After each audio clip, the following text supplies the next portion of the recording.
Get ready, racing fans! The most electrifying week in motorsports is back!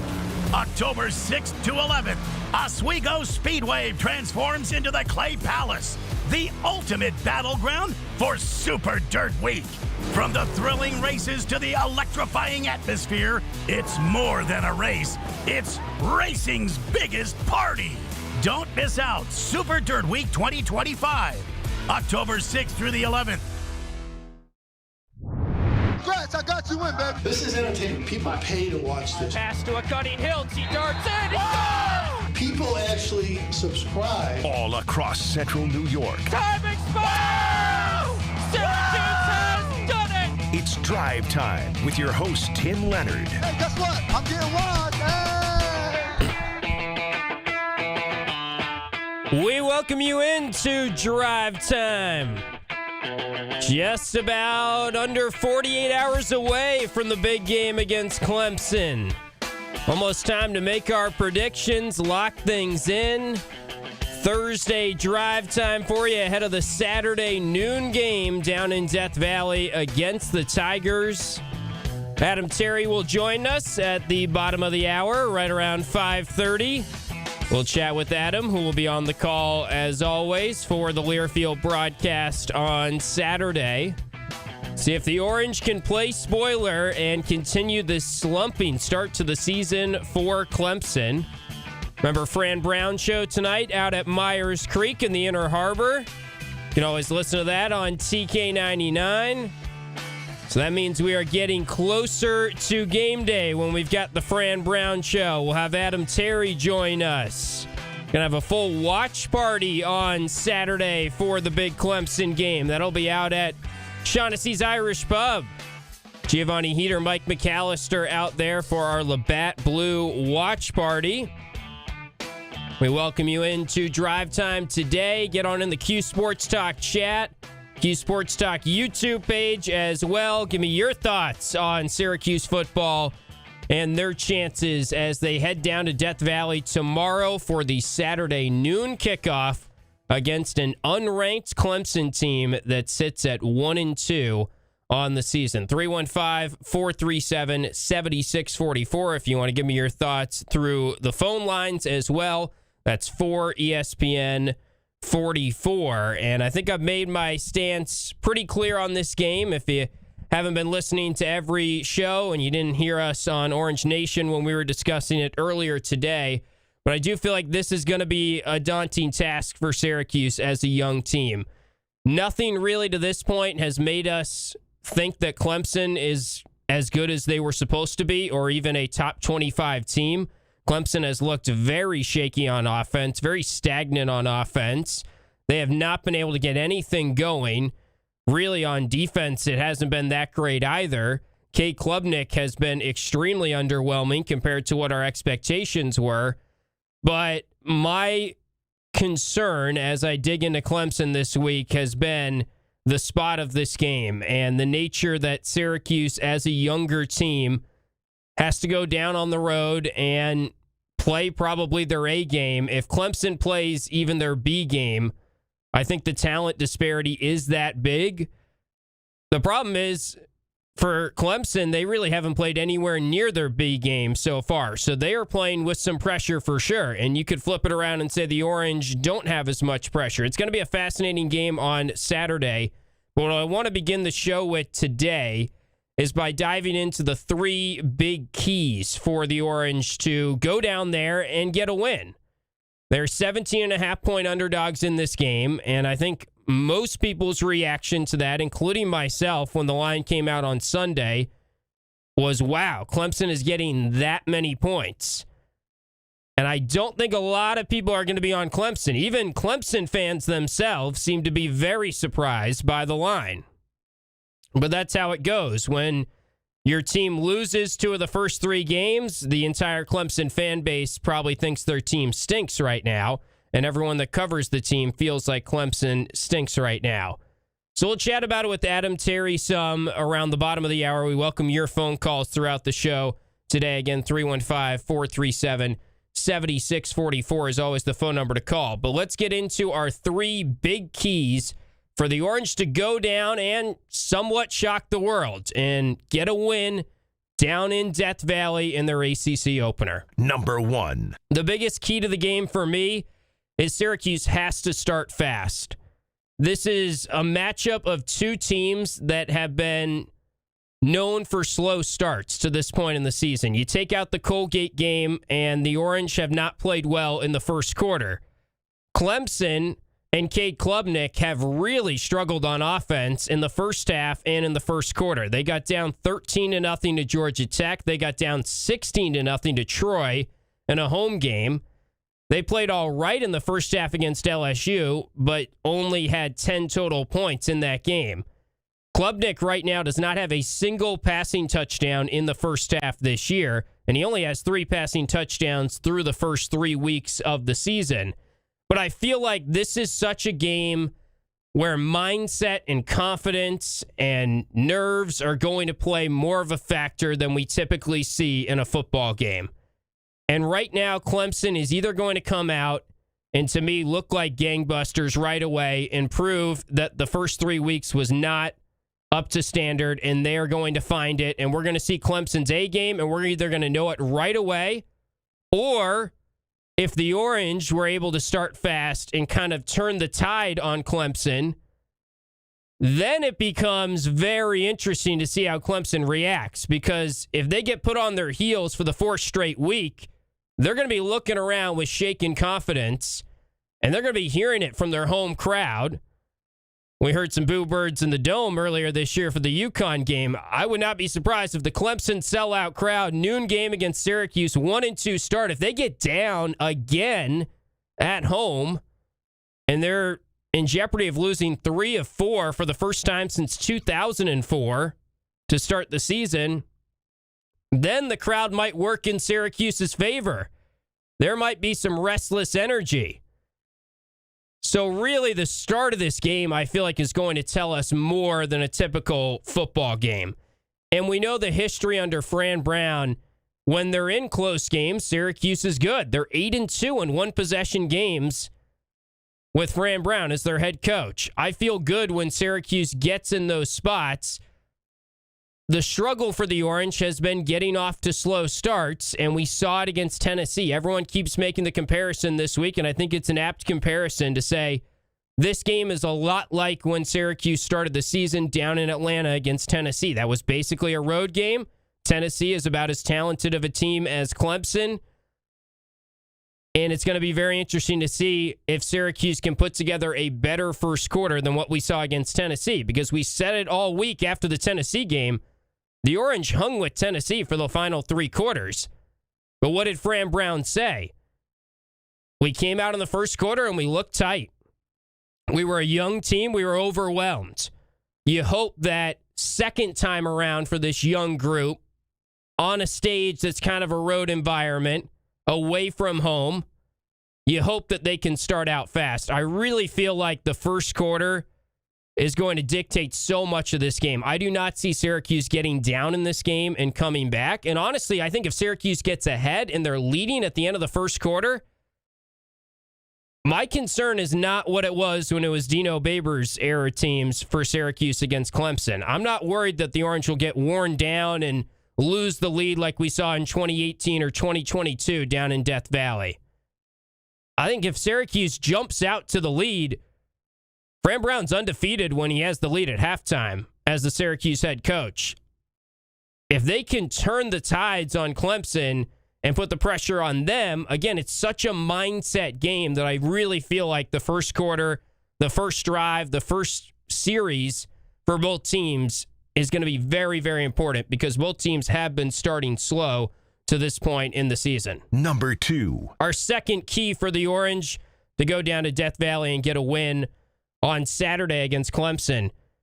The corners cannot give up explosive plays. Again, we make the comparison to the Tennessee game, and Syracuse has been blitzing a lot throughout this season. They've been blitzing more, way more than they did last year. 47.5% of opponent quarterback dropbacks the Orange have been blitzing. They only blitzed 22% last year. That ranked near the bottom of Power 4 football teams. They have been aggressive on defense. They were very aggressive week 1 when they matched up against a similar team in Tennessee. They blitzed 68% of the time in week 1. That was the most of any college football team in the country, according to Pro Football Focus that week. But what was the issue in week 1? Joey Aguilar hit some deep shots. Demetrius Samuel got burned a couple times. And a cool stat dropped today. Demetrius Samuel actually leads the country right now in pass breakups as a 17-year-old freshman starting at cornerback. This is now one more game for Demetrius Samuel to show how much he has grown from week 1. He's really showcased how much he's grown in the last 2 weeks. Now you step up in competition. To me, I'm just worried overall that Cade Klubnik has a breakout game here. I feel like he is due. I feel like he's a quarterback that has an underrated deep ball. And so much of Clemson's offense has been hitting explosive plays against weaker defenses that makes them look good and makes Cade Klubnik look good. And to this point in the season, they have not hit many explosive plays. And we've talked about it throughout the week. Defenses are blitzing Cade Klubnik way more than they did last year. So far, Klubnik has been blitzed on 51% of his dropbacks, according to Pro Football Focus. That is the 6th most in the country. Actually, a couple spots ahead of him, Steve Angeli has been blitzed even more. 58% of the time, Syracuse's opponents are blitzing Steve Angeli. That's the 2nd most in the country to this point among quarterbacks that have at least 40 dropbacks. Last year, Klubnik was blitzed middle of the pack, 51st most in the country by the opposition. This year, 6th most. LSU came out in week 1, road game for them, down in Clemson, and they blitzed the crap out of Cade Klubnik, and he was rattled. So I expect Syracuse to stick to their strategy of being aggressive and trying to get after the quarterback. And we've talked about there's a difference between blitzing and capitalizing on the sack and getting in the backfield and not wrapping up the quarterback. And the Orange haven't capitalized on sacks enough this season, of course. They only have 3 on the year. And Cade Klubnik's a mobile guy. But if you're going to be aggressive, you're probably going to put your corners on an island. And if Antonio Williams is back, which it seems like he will be, their top wide receiver who's been out since the 5th play of the season, these young corners for Syracuse are going to get tested. And a guy like Demetrius Samuel, Chris Peel, everyone that plays at the cornerback position, they have to play probably their best game of the season for the entire defensive game plan to fall into place. Number 3. Our third key for the Orange in this game against Clemson on Saturday, and this is the obvious one that I think we've talked about the most out of anything throughout the week. You have to protect Steve Angeli. This is a key that we could rinse, copy, paste, rinse, repeat, whatever you want to say, throughout the season. This is the number one key for Orange football pretty much every year, is can you keep the quarterback upright? It's even more of a key now that we know it's Jeff Nixon and we know it's another pocket passer like Steve Angeli, and he's leading the country in passing yards right now. We've seen it throughout the year. When he has time to throw, he has looked very good. But he's getting blitzed a ton, and he's getting pressured a lot. And this is the best defensive line on paper that Syracuse will see all season. They have 2 potential top 10 NFL draft picks on the line. They've got 5 total first-round NFL draft picks probably that are at least being mock drafted at the start of the season. Now, Cade Klubnik was one of those, and we all know Cade Klubnik is not going to be a first-round pick if he keeps playing the way he has through 3 weeks. But Angeli took 5 sacks against Tennessee. Again, I go back to the Tennessee game, and I think about what went wrong for Syracuse in that game. They have to do some work to correct what went wrong on a national stage, noon kickoff, Saturday game on the road, basically, against an elite team, which is what we're going to see again for the first time since that Tennessee game. Are you going to be able to hit explosive plays? You really weren't able to do it against Tennessee, and Clemson has been very good this year, second best in the ACC at preventing explosive passing plays. The matchup in the trenches is always important, and that's what gives me the most reason for concern for Syracuse going into this game. They're a young offensive line. Clemson is a veteran defensive line that has not been playing very well, but we know they're talented. And if they get hot, if they get rolling at home, again, it goes back to the start of this game. It's going to be so important. So those are the big keys for me for the Orange to go down to Death Valley and shock the world and get a big win. I think they can win this game, even though I'm probably leaning towards Clemson covering right now. It's the type of game that I see it going one of two ways. I see Clemson getting back on track, and that is obvious from the get-go, and Syracuse almost runs into a buzzsaw. Or Clemson plays like they have in every quarter this season, which is a team that is way below what we thought. Even though the talent is there, if they come out and they're flat again against Syracuse, and at this point, everyone was wrong about the talent, and Syracuse can win this game, and all bets are pretty much off from that point. I see the phone lines ringing. We'll hit a timeout, then we can get to your calls on the other side. 315-437-7644 is the phone number to call. Again, the three big keys for this road game against Clemson. You got to start fast. Corners can't give up explosive plays, and protect Steve Angeli. This is Drive Time on ESPN Radio and QSportsTalk.com. John Frost.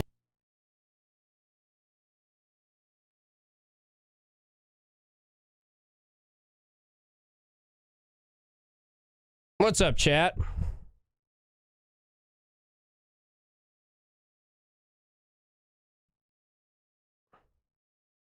Yeah, the chat's bumping. I got to catch up.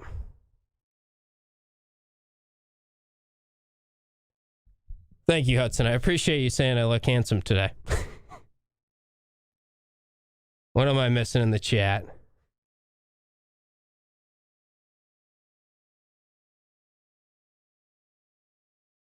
Dabo interviewing for the Alabama job.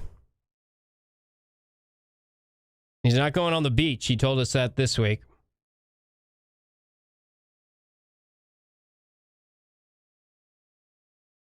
Yeah, I saw CBS Sports ranked every quarterback in the country this week, and Klubnik was not in the top 50, and Steve Angeli was number 40.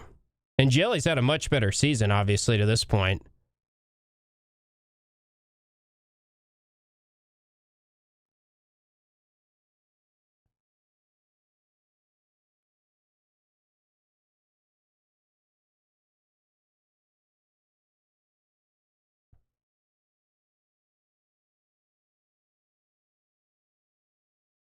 Yeah, I think that was a joke. Deb was not interviewing for the Bama job, sport boy. But Kalen DeBoer's got to start winning. I don't know if they'd fire him this year because of the buyout, and it's tougher to pay those buyouts now with the state of college athletics. But that fan base isn't very happy, I'm sure, if they don't make the playoff.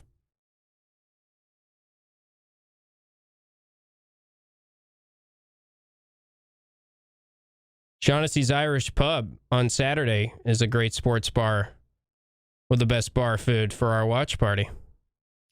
Now, there are a lot of good ones. I mean, Wildcat we love.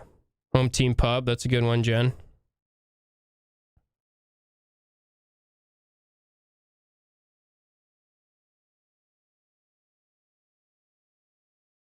Super Cat, you just got to get into your routine. Hop on here right at 5. Set an alarm or something. The show's also not almost over. Favorite sports bar? I mean, I guess, does Tully's count? I love Tully's. Hopspot has good food. That's right by our studios here, so I go there quite a bit. Kitty Hoynes isn't really a sports bar, but that's, good food. What else am I forgetting? Blarney. Love Blarney.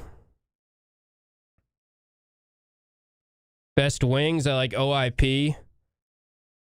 OIP char-grilled wings are good. Change of Pace.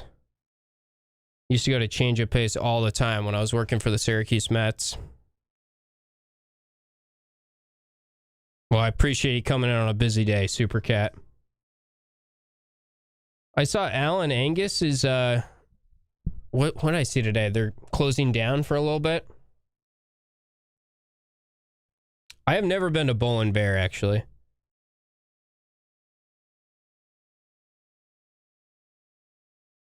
You don't like OIP, Kev? That's right by campus, so I go there quite a bit. Swallows is good, too. That's a good call out. Limp Lizard has pretty good wings. Limp Lizard's got some good Sunday deals. Now I'm just naming our non-sponsors, though. I got to go back to our sponsors. Did I mention Shaughnessy's Irish Pub? Did I mention Wildcat? Now, there's a lot of good food around here. I could keep going.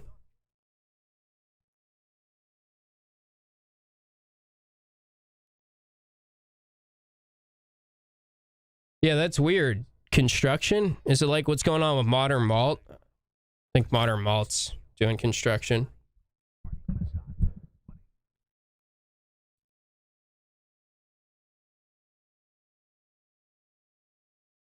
Wildcat's great. ESPN 97.7 and 100.1. Watch live on QSportsTalk.com.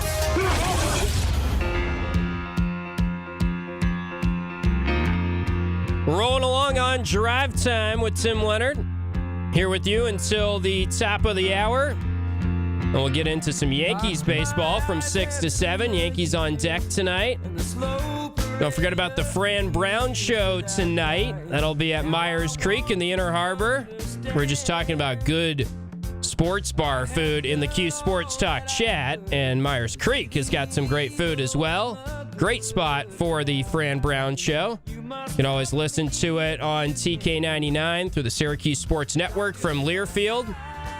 And it'll start at 7 p.m. on TK. So if you're looking for Yankees baseball tonight, they will be on Sunny because of the Fran Brown show on TK. And then we got the Bills game tonight. That's on our K-Rock station. Bills are on Thursday Night Football as they host the Dolphins, looking to get to 3-0 on the season. We'll chat with Adam Terry in our next segment. Before we get to that, though, let's go to the phone lines, and we've got Michael in Manlius, so I know we'll be calling into the Fran Brown show later. What's up, Michael? Yeah, all right, I will. Hi, Tim. How's it going? Going well, man. How you doing? Good. I was just going to comment about SU going into Death Valley. Death Valley is a pressure cooker, and sometimes I wonder whether Clemson even wants to win or lose. All they really want to do is kind of drain the team. So I watch for targeting, watch for dirty play, and I can say this because I'm a fan. You know, Coach can't say this, but I'm going to say it. Watch for anything like that, and God be with us, and I mean that. And I'll pray for this team going into Death Valley. Yeah, well said, Michael. I mean, there have been some interesting hits in the Clemson-Syracuse series and some interesting calls, of course. I never like to be the guy. I think it's always kind of weak when you're the fan base that says, oh, we would have beat that team, but the refs were against us, and that was the reason. But there's been some controversial calls in the Syracuse-Clemson series. Of course, the 2022 game, which that one stung because it was like a carbon copy of 2018. Phone lines are ringing here, and if you have thoughts, you can call in just like Michael and Manlius. 315-437-7644 is the phone number to call for ESPN 44. Interesting to hear earlier today, Fran Brown was on Orange Nation, as he is on Thursdays of Saturday game weeks. Every time the Orange play on Saturday, then he joins Orange Nation right around the start of the show on Thursday. And he talked about how this is going to be an environment where, I think it was Paulie actually asked the question of, there's been some instances in the past where Syracuse goes down to Clemson and they get hurt in the game. And then it's almost like you take two losses. And Fran is optimistic, as he should be, that they match up more from a size and speed standpoint.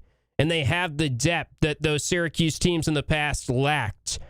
He even had a comment. He basically promised that based on how the recruiting class is trending here, they will be a blue blood in college football soon. He feels like once they get the 2026 class in and then the 2027 class, then Syracuse is in very good shape to be competitive with pretty much anyone. And this is going to be an interesting litmus test because, like I said, I think the start of the game will determine it. And if you're Syracuse, after a slow start, we've seen them fight back under Fran.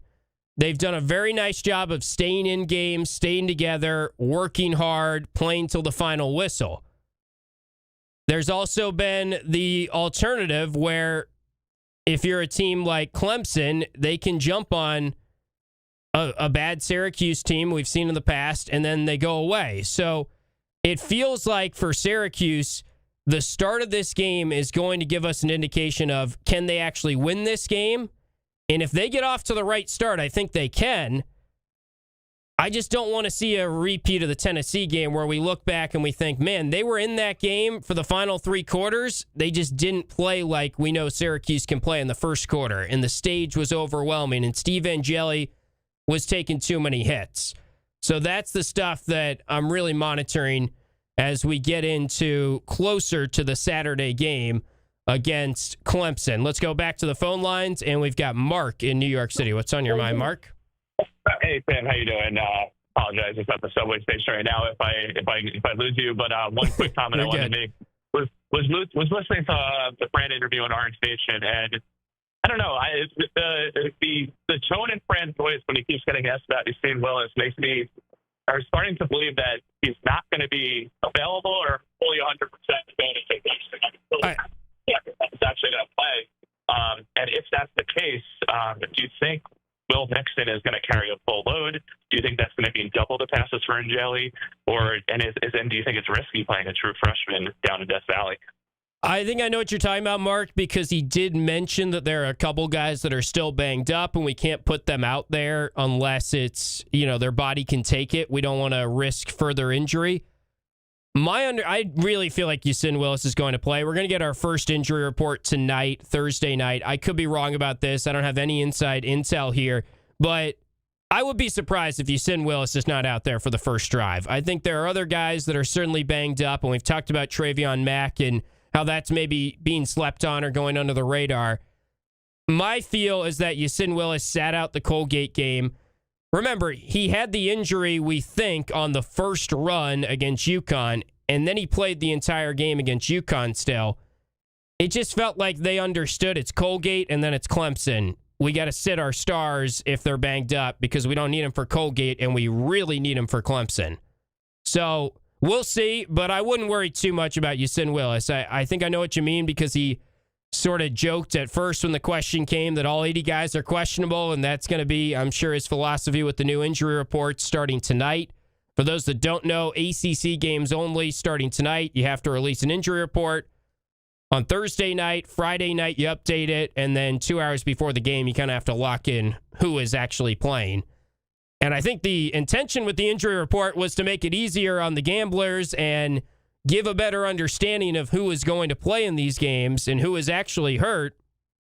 And Fran, who has been very honest about injuries every time we've had him on a Thursday, 2 days before the game on Orange Nation, didn't say anything this time around because he can kind of just say, oh, you'll see it tonight on the injury report. Everyone will be questionable. So it feels like the whole purpose of the injury report was to give more clarification. And for Syracuse, we might actually have less of an idea of injuries going forward because of these things, which is the irony of that is kind of disappointing. We'll hit a break. We'll chat with Adam Terry more about this matchup on the other side. The former great SU offensive lineman, NFL offensive lineman as well, and the color guy on the radio broadcast for the Syracuse Sports Network. We'll chat with Adam next on Drive Time on ESPN Radio and QSportsTalk.com. Saturday, the Orange.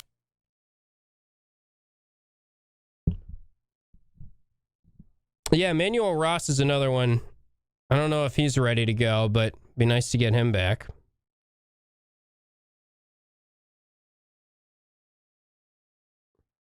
I agree. All of the pressure is on Clemson, but I think if you're Steve Angeli, he said he has been to Death Valley once, but he didn't play in the game.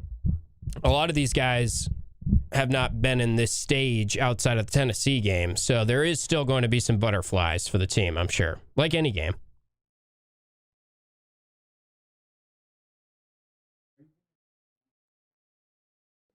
I'll just say, I caught up with Adam earlier, and then, yeah, it'll be obvious, yeah.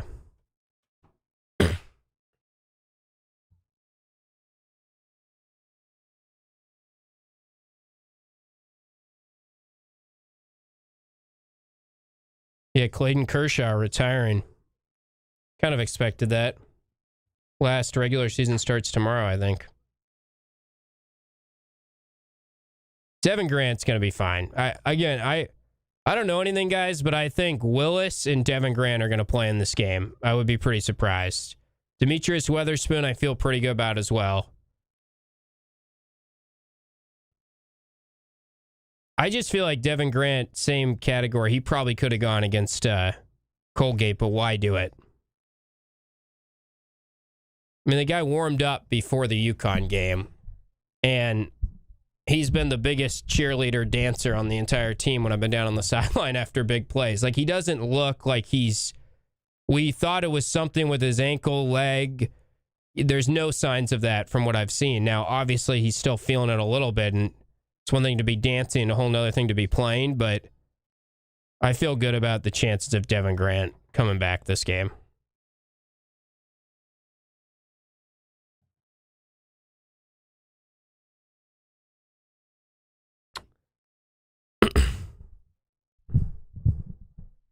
Surprised no one's ever gotten hurt running down that hill, the Clemson hill. As far as I know, I mean, Steve was saying today, I'm sure someone has, but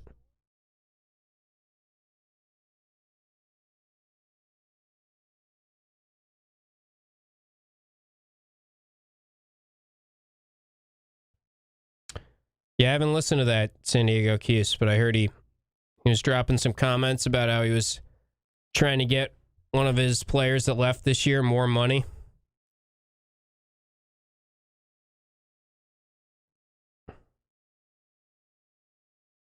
Yeah. Jake Klubnik will run down the hill and get hurt Saturday. That'd be something.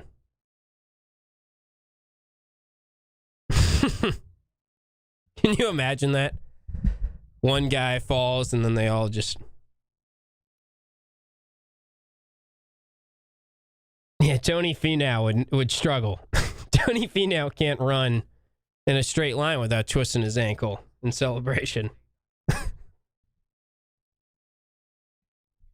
Yeah, Yasim was good. I mean, again, he wasn't in like a boot or a scooter or anything. And I guess we're more thinking it was maybe upper body with him based on the hit he took, but I think he's fine.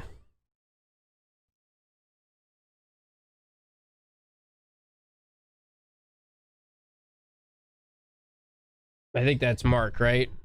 Who called in. I really feel, Mark, that you can come after me if I'm off on this, and this is just a guess, but I feel like they're pretty healthy here. I mean, unless they had injuries in practice, I think Devin Grant's going to play. Yasin Willis will play, would be my guess.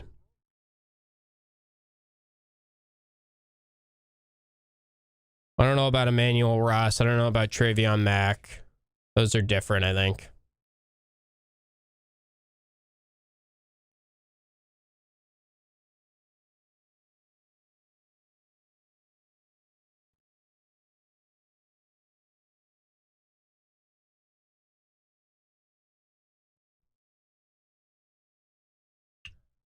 The Tony Finau injury was a tough one for the Golfers Are Athletes camp. That was a tough one.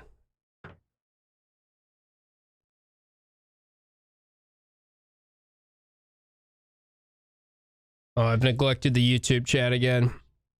Phil's got an SU victory in overtime. All right, Phil.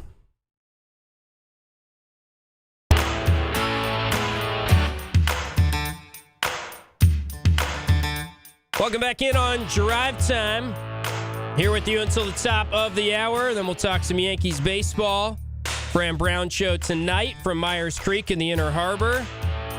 Orange and Clemson on Saturday. We'll have a full Labatt Blue watch party for that game out at Shaughnessy's Irish Pub. Our pregame coverage, postgame coverage live from Shaughnessy's.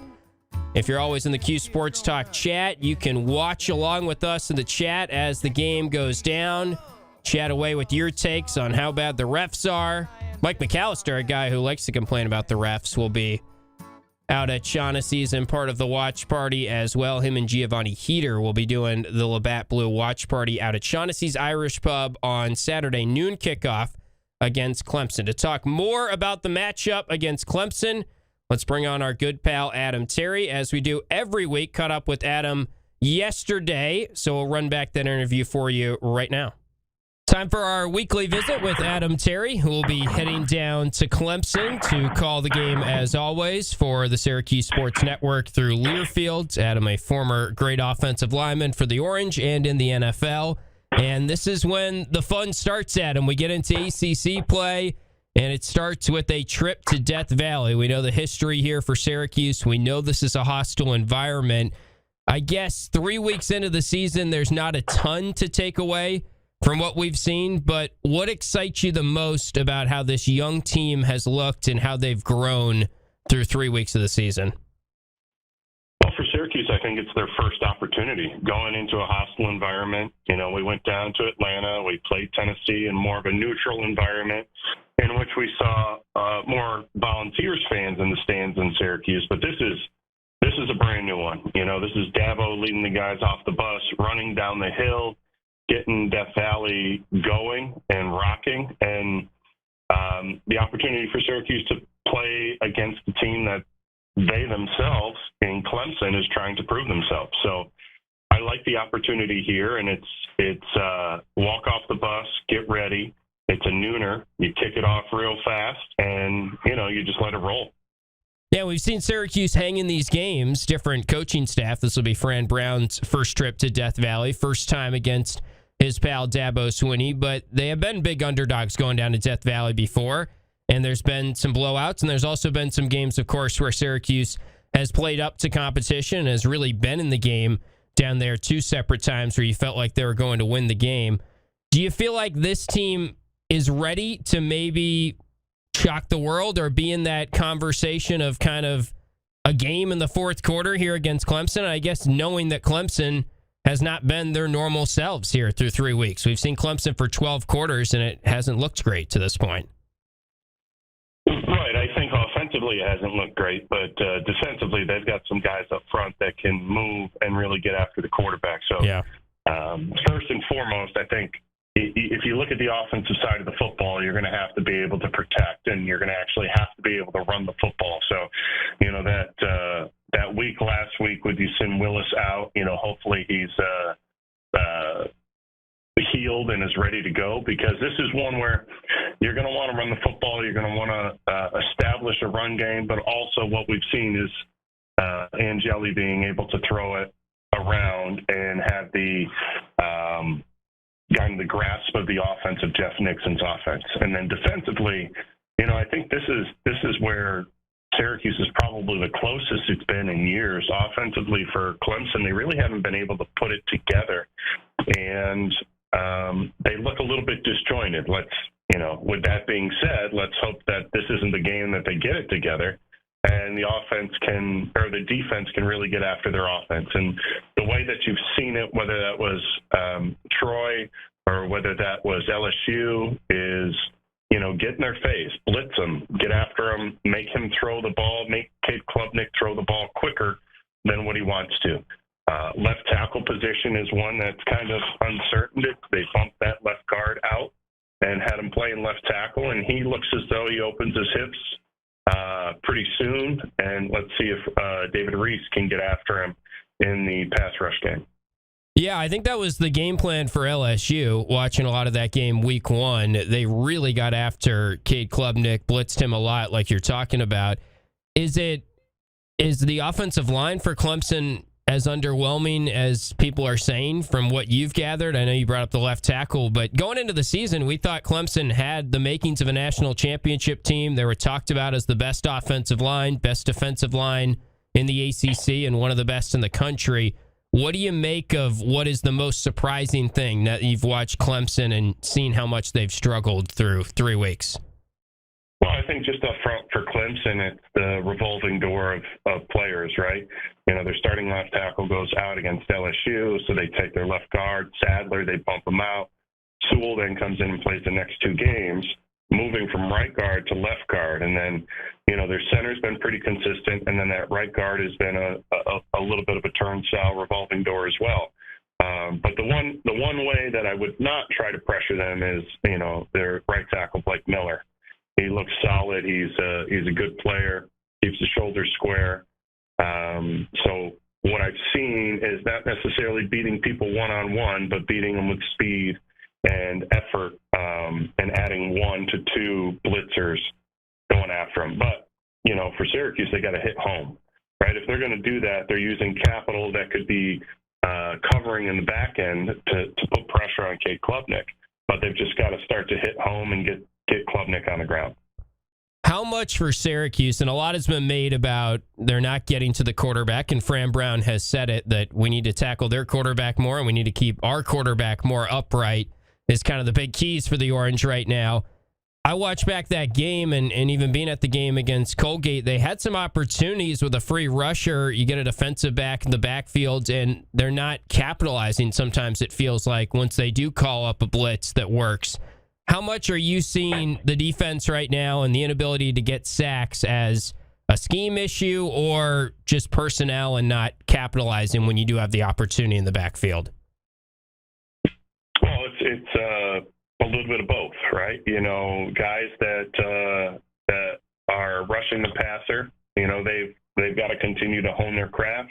I love Nick Williams, their defensive end, their defensive line guy, and he will get them dialed in by the end of the season. But it's also, you know, how do we get after him? So there's that base 4-down look where we're going to get after him, and then the secondary as well is, you know, coming downhill, getting to the line of scrimmage in a hurry. But then at the end, you've got to wrap them up, or, you know, you've got to, you know, take them down regardless. So I like the ability of what we have, and now this is the matchup on offense for Clemson. Can they put a game together? And then for Syracuse, they put a couple drives and they've looked good in halves and quarters, but can they put a solid defensive performance together and create some turnovers? Because that's going to be the one I think is the biggest difference in this game is going to be turnovers. Adam Terry is with us. He'll be on the call for the Learfield broadcast on the radio side of things. You can always listen to it on TK99. Saturday noon kick down in Death Valley, Syracuse and Clemson. Adam, I think a lot of callers this week and a lot of fans are jumping on the Jeff Nixon bandwagon, which I know you've been gushing about Jeff Nixon's offense ever since he came to Syracuse and the different types of looks he has. And once again, we see Steve Angeli, as of right now, leading the country in passing yards, just as Kyle McCord did last year. I heard Dabo say this week in his press conference that it's a ton of RPO looks, and I think we've known that. But as someone that loves Jeff Nixon, loves studying offensive football, what is it about his offense that is the most impressive part? And what about Syracuse's scheme really wows you when you watch him call plays? I think a lot of it starts in the beginning of the week in preparation because it's personnel groupings. You know, how are you going to run personnel up to the field and create a mismatch against their team? You know, we talk about personnel all the time and you know, having tight ends and doing this and doing that. But when Jeff Nixon runs a personnel grouping on, there's flexibility of, you know, taking a Dan Villari and a Clement and putting them down with their hands and then bringing them across and leaving Clement on the line of scrimmage. And then Villari goes into a slot receiver, right? Like we saw it a lot last year with the ability of Aronde Gadsden to play with his hand down and then stand up and play in the slot. But now he's got a bigger arsenal of wide receivers on the outside, too. So once that speed and the connection for Angeli really get to dial in, I think the limitation is going to be for Jeff Nixon, you know, how do we keep Angeli on his feet? And then also, how do you keep Justice Ross Simmons healthy and in the game? Because we've seen already he's not the tallest, the biggest, the fastest, but when you put him on the field, he's the best wide receiver. On a lot of those matchups between both teams, and I gush over the way that Justice Ross Simmons can play, and now it's really getting him worked in as that full-time guy and having a little bit of that Jackson Meeks mentality where you're going to go in and you're going to block, you're going to catch, you're going to do all the things that you need to do to be a top-tier wide receiver. What do you see this game coming down to? And I don't know if you've seen, but the Vegas spread right now, 17.5-point favorites for Clemson. It kind of makes sense because they're going to be really hungry coming off a loss. But as we've talked about, Clemson looks disjointed on offense. So do you give Syracuse much of a chance? And what do you think it comes down to on Saturday? I think the first thing is composure. You've got a team that might be older, but not a lot of experience. You look at some of these guys that are seniors; they might be a transfer in from some other other universities. So I think the first thing is composure, act right during the warm-up, right? There is some type of intimidation factor when you go down and you see that paw on the side of the helmet, and you see the paw logo in the middle of the field. Like, those are legit things. So walking off the bus, doing the warm-ups, being prepared, and not letting the pomp and circumstance get you taken away from what you need to do.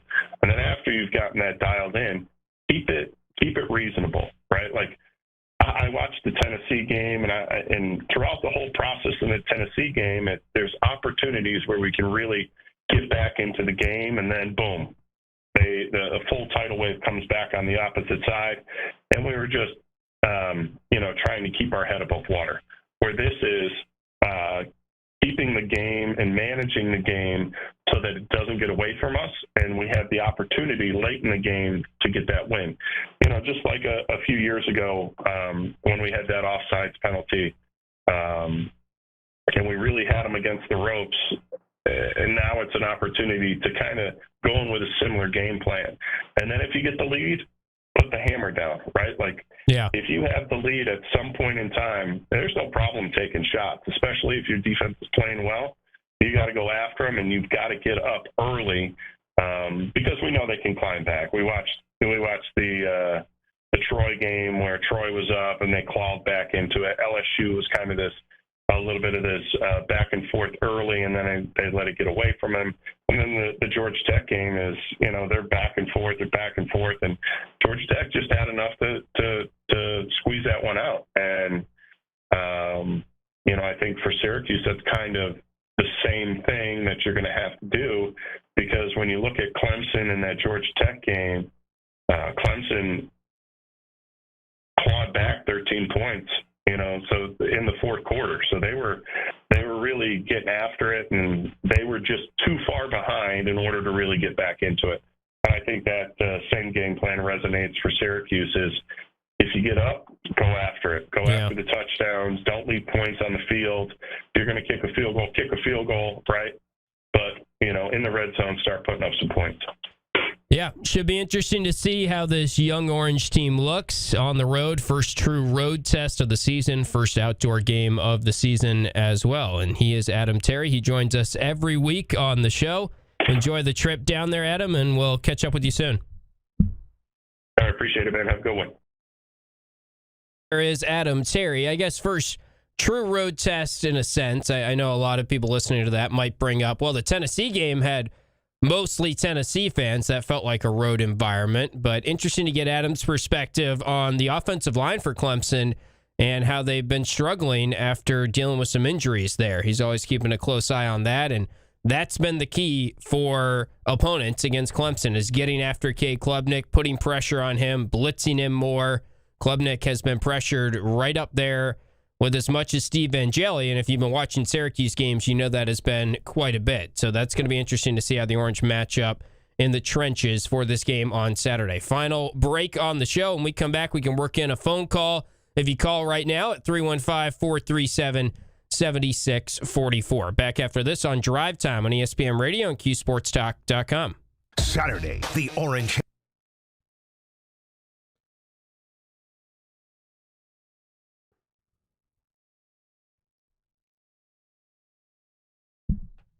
SU Talk 44, I'm seeing in the YouTube chat. Sorry, I'm behind on the YouTube chat. I'm trying to get out to Myers Creek tonight. So if you're there, pop by and hopefully we can get beers. I always thought this was Mark, though. Mark was in the subway. I don't even know which one Mark is at this point. He's all over the place. Shout out to Mark, though. He called in as he's getting on the subway. That is dedication. I do need to get some more orange shirts on, I guess. You're right.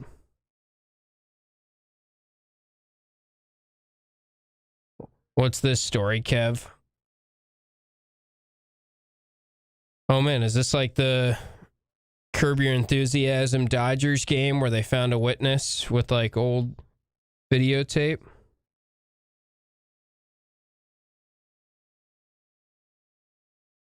Wow. Found alive, damn.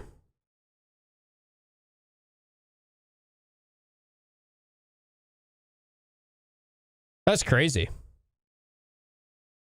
After all that time.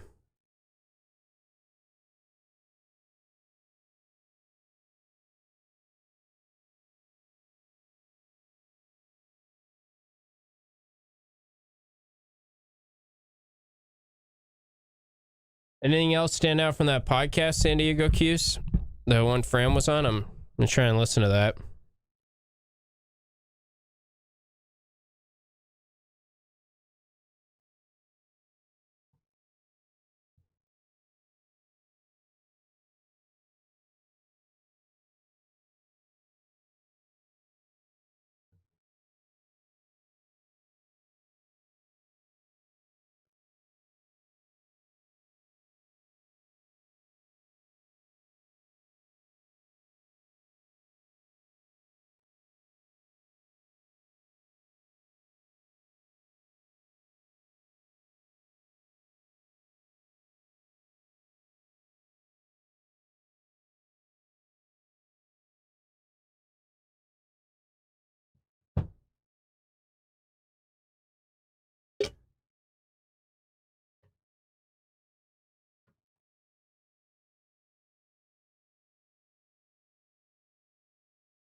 The 80 questionable players. I'm just catching up on the chat.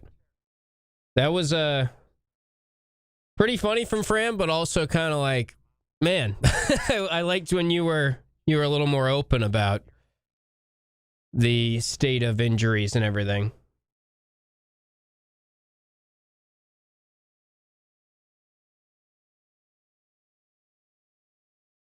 Yeah, that's interesting, the poaching players thing.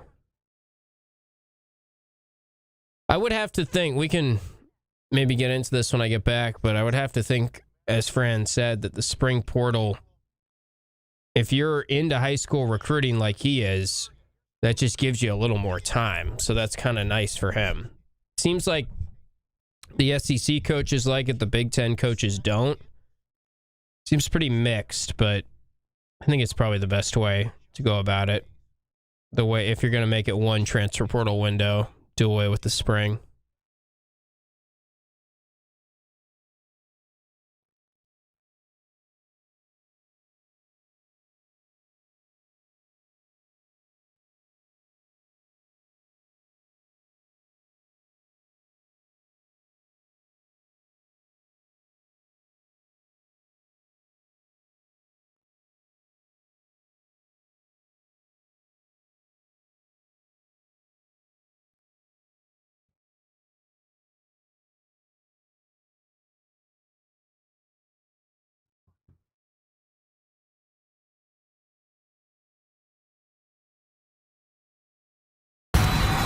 Watch your favorite ESPN Syracuse sports talk shows on QSportsTalk.com.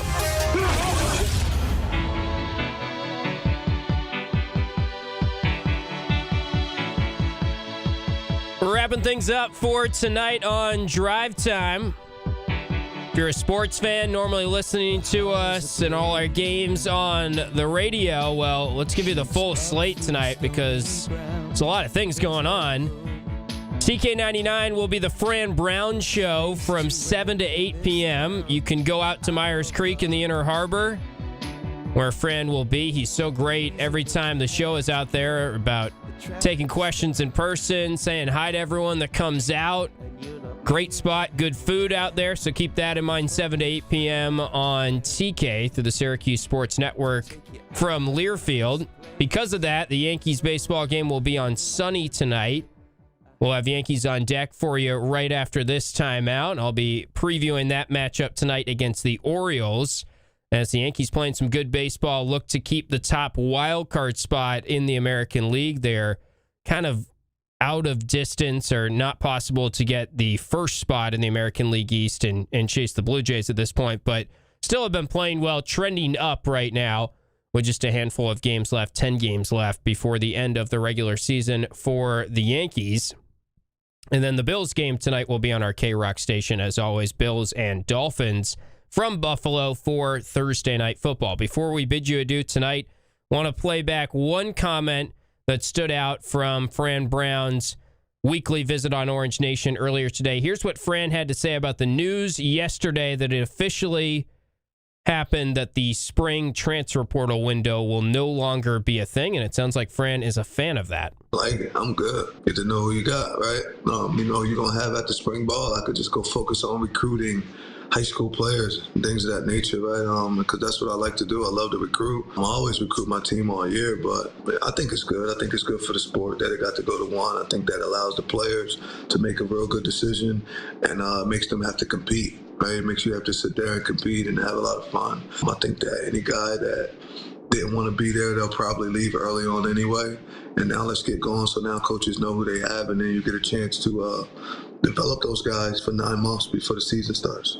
I kind of figured Fran would say that. He's usually all for evolving and any change to the sport. I do think it's good for the fans because we're going to see less player movement.